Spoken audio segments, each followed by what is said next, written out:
అక్కడ అటుపక్క ఏరు ఆపేమే అమ్మా అమ్మా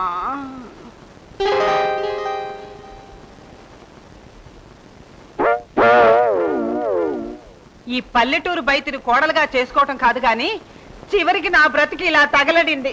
అబ్బా నెమ్మది నెమ్మది నెమ్మది నెమ్మది. నువ్వెన్నైనా చెప్పు, మన రాజమ్మ చదువు లేని పల్లెటూరి అమ్మాయినే అయితే మాత్రం మనమంటే ఎంత ప్రేమ, ఎంత భక్తి, ఎంత గౌరవం, ముఖ్యంగా నువ్వంటే మరి నువ్వు. ఇదిగో ఆ మాట అంటే నేను ఒప్పుకోను. చదువు, సంస్కారం, ఆస్తి పాస్తి అన్ని ఉన్నప్పటికీ నా పెద్ద కోడలు నేనంటే ఎంత గౌరవించేది. ఏ రోజైనా నా మాటకి ఎదురు చెప్పిందా? చెప్పండి. ఏమిటత్తా, నాకంటే మీ పెద్ద కోడలే గొప్పదైతే ఆవిడనే పిలిపించుకోండి, ఆవిడకి ఇంటి పెత్తను అప్పగించండి. ఆ సలహా నువ్వే ఇవ్వక్కర్లేదు. నువ్వెంత అసూయపడ్డా నా పెద్ద కోడల ముందు నువ్వెంతే. ఆవిడ ముందు నేనెంతో తెలుసుకోవడానికి ఆవిడ పిలవమన్నాను. పిలిపించుకోండి. పిలిపించుకోండి అని నువ్వేం చెప్పక్కర్లేదు, ఇప్పుడే పిలిపిస్తాను. పిలిపించి ఆవిడ్ని బావగాని ఏ తిరుపతి అన్నవరం తీర్థయాత్రలు కూడా పంపించండి. తీర్థయాత్రలు కాదే, బాంబే, ఢిల్లీ, కాశ్మీర్, కన్యాకుమారి హనీమూన్ పంపిస్తాను. ఏ అడ్డుపడతావా? అడ్డుపడ్డానికి నాకేం బాధ. అటు ఇటు తిప్పే బదులు ఏకంగా మీ నెత్తి మీద కూర్చోపెట్టుకోండి. నెత్తి మీద కూర్చోబెట్టుకోవటం కాదే, ఇంటి పెత్తను అప్పగించి తాళాలు కూడా ఇస్తాను. ఇచ్చుకోండి. ఓ మంచి రోజు చూసి వాళ్ళని ఇంటికి పిలిపించి పూలదండలు వేసి పూజించుకోండి. నాకేం నొప్ప. ఎప్పుడో మంచి రోజు చూసి రప్పించమని చెప్పడానికి ఇదేవతండి. ఇప్పుడే అబ్బాయికి ఫోన్ చేసి కోడలు రప్పిస్తాను. ఉప్పు కారం లేని కూరలాగా ఏమిటి చప్పుడు బ్రతుకు. ఎలాగైనా సరే దానికి విడాకులిచ్చి మన దారి మనం చూసుకోవాలి. ఇందులో 1,00,000 రూపాయలు ఉన్నాయి. మీ ఇష్టం వచ్చినట్టు ఖర్చు పెట్టుకోండి. జనని, నువ్వు 1,00,000 రూపాయలు ఇచ్చి మమ్మల్ని హనీమూన్ పంపిస్తున్నావా? ఏది ఒకసారి ఇల్లు. అమ్మో నిజమే. హనీమూన్ వెళ్ళొచ్చిన తర్వాత ఇంటి పెత్తనం, బీరువా తాళాలు కూడా మీ ఆవిడికి అప్పచెప్తాను. ఎవరు కాదంటారో నేను చూస్తాను. శోభా, అనుకోకుండా నీలో వచ్చిన ఈ మార్పును చూస్తూ ఉంటే నీకెవరన్నా చేతబడి చేశారేమో అనుమానంగా ఉందే. చేతబడి లేదు, వీధి పడి లేదు. మీరు మీరు వెళ్ళండి. అలాగే వచ్చాను. నువ్వు నిజంగా ఝాన్సీ రాణివేనే చెప్పి మరీ సాధించావు. బావగారికి ఇవ్వాల్సిన ముద్దులన్నీ నాకే ఇచ్చేస్తే ఆ తర్వాత ఆయన బాధపడతారు. Wish you happy journey. నువ్వు ఇంగ్లీష్ ఏటలున్నాయినా అర్జెంట్ గా వెళ్ళిపోవచ్చేమన్నమాట. ఏటి సంగతి? మీతో ఒక ముఖ్యమైన విషయం మాట్లాడు. వచ్చేసినా కదా, అదేంటో చెప్పి.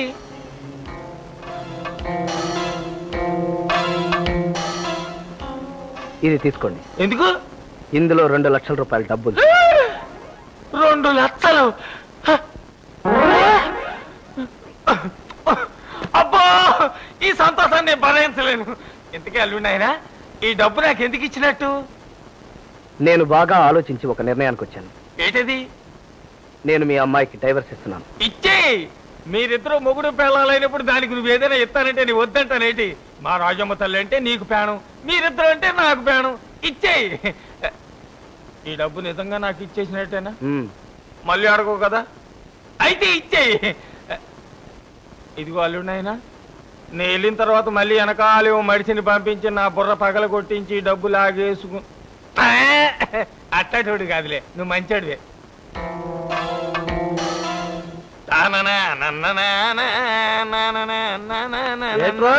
జిల్లా కలెక్టర్ అపోజిట్ మరి బాజా వాయిస్తున్నావు. బాజా జిల్లా కలెక్టరేట్ రా, ఆడమ్మ ముగుడులాగా వాయిస్తా. ఇందులో ఏముందో చెప్పుకో. ఏటుంటది నీ అదబుద్ధి మార్గలుగా చుట్టలు చుట్టే కట్టలు లోపడెట్టుంటావు. చుట్టల కట్టలు కాదురా ఎదవ మొఖమా, నోట్ల కట్టలు. 2 లక్షలు. ఇంత సొమ్ము ఏనాడైనా నీ కళ్ళతో చూసావా? చూడలేదు కానీ ఇంత సొమ్ము నీకు ఎక్కడదిరా?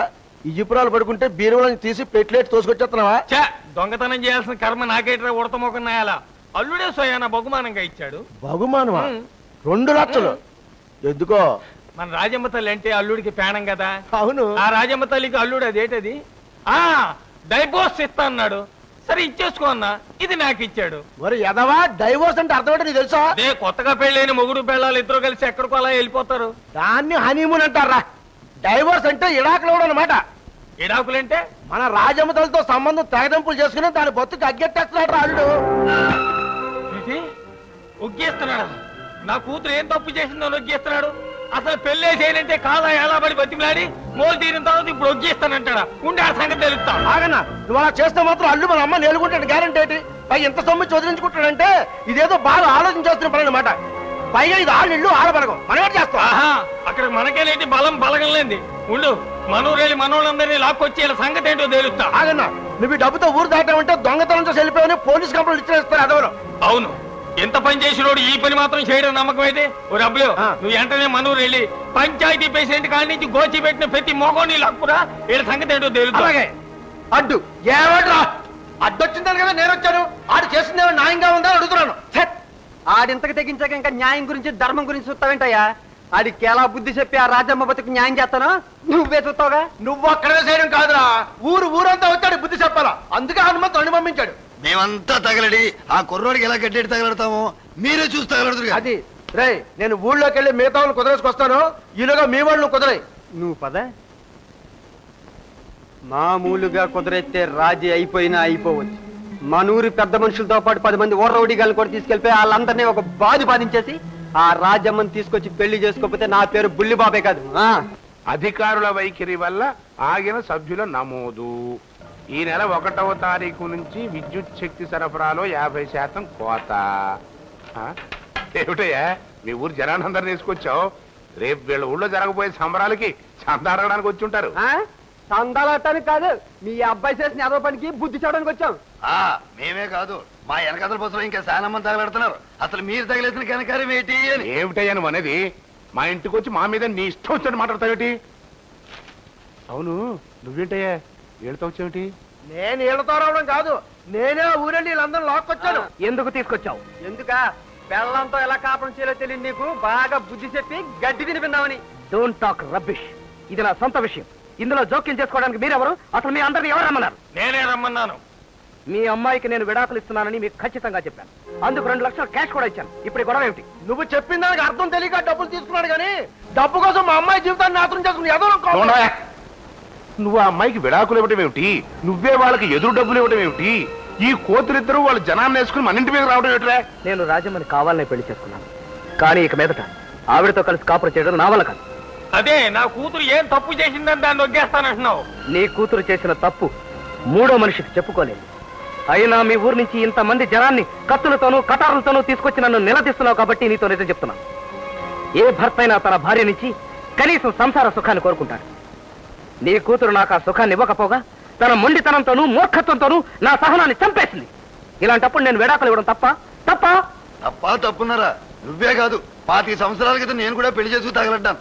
కార్యంగదిలో మా ఆవిడ ఉంటే చేయేస్తే తీయను మెచ్చి చెప్పు కొట్టింది. అంత మాత్రం చేద్దానికి నేను విడాకులు తగలడ్డానా? ఆ తర్వాత అది నా ఇంటి పని చేయలేదా, వంట పని చేయలేదా? ఆ దేవుడి దయ వల్ల నేను ముట్టుకోకపోయినా దానికి 4 పిల్లలు పుట్టలేదా? సంసారం ఉన్న తర్వాత తప్పులు వస్తాయా? అవన్నీ సమర్థించుకు తగలడాలి. మరి సదా చెప్ప గురు, మన అలవాటు ప్రకారం అందరినీ ఆశీర్వదించేద్దామా? ఆశీర్వదిస్తే పోలే, అందరూ నాశనం అయిపోండి, సర్వనాశనం అయిపోండి, తుంపనాశనం అయిపోండి. షటప్! పెళ్లి రోజునే మేము నాశనం అయిపోవాలి ఆ శనిగొట్టు నోరుతో దీవించావు. అలాగే మా కాపురం సర్వనాశనం అయిపోయింది. నన్ను కోరుకుంటూ ఎంతో మంది ఆడపిల్లలు వచ్చినా కావాలని డబ్బిచ్చి మరి ఈ శనిగ్రహాన్ని కోరుకున్నాను. నా కూతురు శనిగ్రహం అన్నావంటే మర్యాద దక్కదు. నువ్వు బావా, ఈ సంగతి నేను ఏంటో చూసేది? మర్యాదగా మీ రాజమ్మని తీసుకుని ఊరేళ్ళకపోయారో మీ అందరి తలాలతో బంతులాడుకోవాల్సి వస్తుంది. రారా దమ్ముంటే రా. ఇది మా సొంత విషయం. మా సమస్య మేమే పరిష్కరించుకుంటాం. ఇందులో ఎవరు తల పెట్టకండి. మీకు చేతులెత్తి మొక్కుతాను. దయచేసి ఇక్కడి నుంచి వెళ్ళిపోండి. ఇలాంటి గొడవలు మాటలతో తెలుసుకోవాలి తప్ప కర్రలతో కత్తులతో కాదు నాయన. శాంతం శాంతం. ముందు నీ కొట్టించేస్తాను మరి.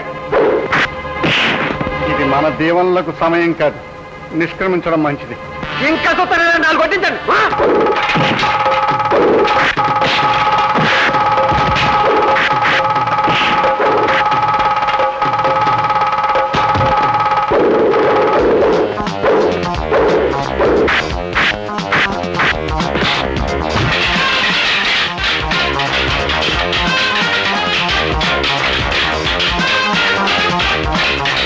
హలో, పోలీస్ స్టేషన్ అండి. ఇక్కడ మా ఇంటి మీద చాలా మంది రౌడీలు పడి ఇంటిని కళ్ళు కాంపౌండ్ చేసేస్తున్నారు. అర్జెంట్ గా మీరు ట్యాంకర్లు, ఫిరంగులు, లాఠీకర్లు ఏముంటాయి పట్టుకొచ్చేయండి. మా అడ్రస్ రాసుకోండి.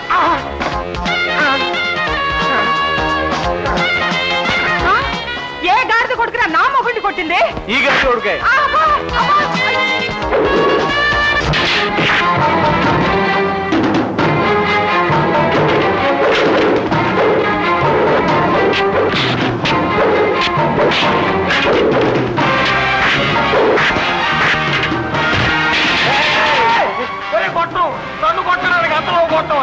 ఉండు సన్నటి కర్ర చూస్తా.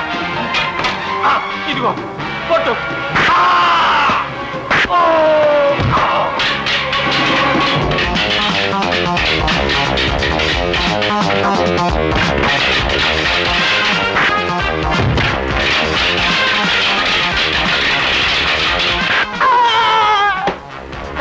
గాంధీ గారు ఏం చెప్పారు తెలుసురా?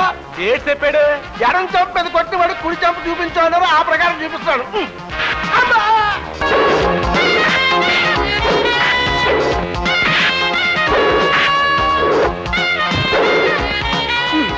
ఆగరా బండమూర్ఖ, నిన్ను నేను దీవిస్తాను. నువ్వు చల్లగా ఉండు, హాయిగా ఉండు, క్షమంగా ఉండు.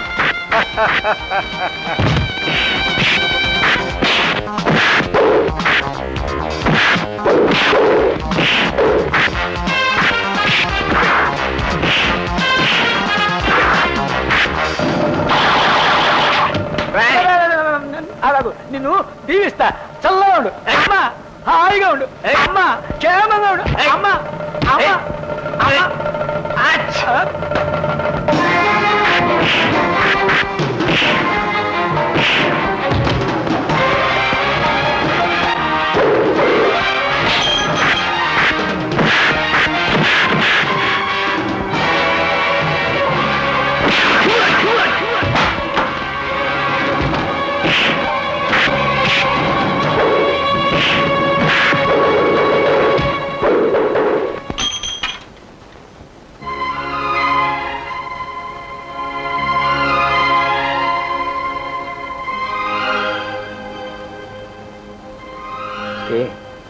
ఇప్పుడు నీ కళ్ళు చల్లబడ్డాయా?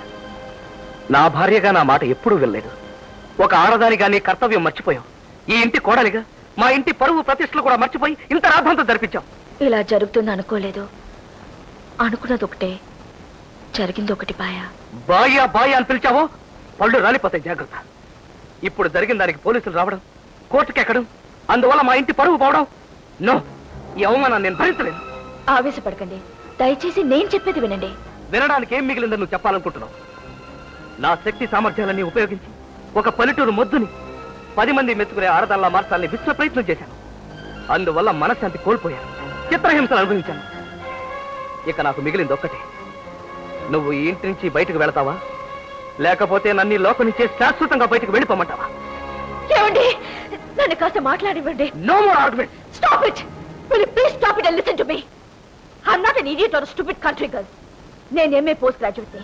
నాట్ ఓన్లీ దట్, నేను ఎవరినో కాదు, సాక్షాత్ మీ వదిన ఖర్చెల్ని. వాట్? ఎస్, మీ అమ్మగారికి కనువిప్పు కలిగించి మా అక్క కాపుర సరిదిద్దాలని ఈ నాటకం ఆడాను.